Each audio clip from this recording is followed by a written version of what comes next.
اللہ تعالیٰ اپنے محبوب کی عظمتوں کو بیان فرما رہا ہے، اور تعظیم اور توقیر اسلام میں کیا اہمیت رکھتی ہے نبی کی، اور نبی کا ادب اور احترام کیا مقام ہے اس کا اور کیا مرتبہ ہے، اس کو اس آیت مبارکہ کے اندر آشکارا کیا جا رہا ہے۔ ترجمہ سماعت فرمائیے، اللہ فرماتا ہے وَلَئِن سَأَلْتَهُمْ لَيَقُولُنَّ إِنَّمَا كُنَّا نَخُوضُ وَنَلْعَبُ، اگر آپ ان سے سوال کریں گے تو یہ ضرور یہ جواب دیں گے، اور یہ بات کہیں گے آپ کے سوال کے جواب میں، اے محبوب، کہ ہم تو دل لگی کر رہے تھے، ہم تو کھیل رہے تھے ایسے ہی۔ قُلْ أَبِاللَّهِ وَآيَاتِهِ وَرَسُولِهِ كُنْتُمْ تَسْتَهْزِئُونَ، محبوب ان سے فرما دیجئے کہ کیا اللہ کے ساتھ تم مذاق کر رہے تھے؟ کیا اللہ کی آیتوں کے ساتھ تم مذاق کر رہے تھے؟ کیا اللہ کے رسول کے ساتھ تم مذاق کر رہے تھے؟ لا تعتذروا قد کفرتم بعد ایمانکم، اب کوئی عذر نہ کرنا، تمہارا کوئی بہانہ نہیں چلے گا، تمہارا کوئی عذر قابل قبول نہیں ہوگا۔ قد کفرتم بعد ایمانکم، اب تک تو تم مسلمان تھے لیکن اب تم اسلام سے نکل گئے، کافر ہو گئے۔ یہ ان آیات مقدسات کا ترجمہ اور مفہوم تھا جو میں نے آپ کے سامنے بیان کیا، لیکن اس کے معنی اس وقت تک سمجھ میں نہیں آئیں گے جب تک کہ ہم اس کے شان نزول پر غور نہ کریں۔ اللہ کیا فرما رہا ہے اس بات میں؟ کیا آپ پوچھیں گے ان سے تو وہ کہیں گے کہ ہم تو مذاق کر رہے تھے، ان سے کہیے کہ تم کیا اللہ سے مذاق کر رہے تھے؟ کیا اس میں کس واقعے کی طرف اشارہ ہے؟ کن کے بارے میں اللہ فرما رہا ہے؟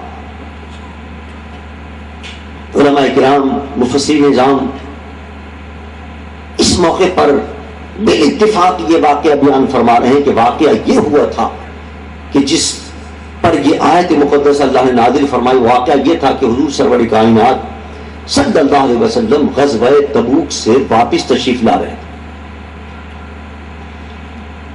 غزوہ تبوک سے فارغ ہونے کے بعد سینکڑوں کی تعداد کے اندر حضور کے ہمراہ، حضور کے غلام اور حضور کے صحابہ کرام، حضور کے جانثار حضور کے ساتھ تھے، اور حضور ان کی معیت میں جب تشریف لا رہے تھے واپس، تو راستے کے اندر اسی مجمع کے اندر پیچھے کوئی دو آدمی آپس میں گفتگو کر رہے تھے۔ اور وہ کیا گفتگو کر رہے تھے؟ وہ گفتگو یہ کر رہے تھے، آپس میں باتیں یہ کر رہے تھے کہ محمد صلی اللہ علیہ وسلم نے یہ کہا ہے کہ ابھی تو شکست ہو گئی ہے روم کو، لیکن ان قریب روم غالب آ جائے گا۔ روم کی جب جنگ ہوئی تو روم کو شکست ہو گئی، اور انہوں نے فرمایا شکست سے فکر مند نہ ہو، ان قریب روم کو اللہ تعالیٰ غلبہ عطا فرما دے۔ تو وہ دونوں آپس میں گفتگو کر رہے تھے، وہ دو آدمی اسی مجمع کے اندر، کہ یہ حضور نے کیسے کہہ دیا کہ روم غالب آ جائے گا؟ اتنی بری شکست ہوئی ہے روم کو، اور کوئی امکان بھی نظر نہیں آتا اس کے غالب ہونے کا، اور نبی کو کیسے پتہ چل گیا؟ اور نبی کیسے بتا رہے ہیں، اور یہ نبی کیسے کہہ رہے ہیں کہ ان قریب ایک وقت آنے والا ہے کہ روم غالب آ جائے گا؟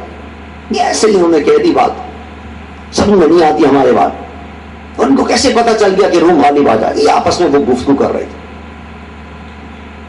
حضور اکرم صلی اللہ علیہ وسلم نے حدیث مبارک کے اندر آتا ہے، میرے آقا نے فرمایا ان دو آدمیوں کو بلا کے لاؤ۔ فرمایا تم یہ باتیں کر رہے تھے؟ ان کا نہیں، ہم تو، آپ نے فرمایا غلط مت کو، تم یہ باتیں نہیں کر رہے تھے، تم نے یہ باتیں نہیں کی کہ محمد کو کیا پتا کہ روم غالب آنے والا ہے، تم نے ایسی باتیں کیوں کی؟ انہوں نے وہی جواب دیا، ان کا ہم تو کھیل کر رہے تھے، ایسی کھیل کر رہے تھے، ایسی مذاق کر رہے تھے، ہم تو دل لگی کر رہے تھے آپس میں۔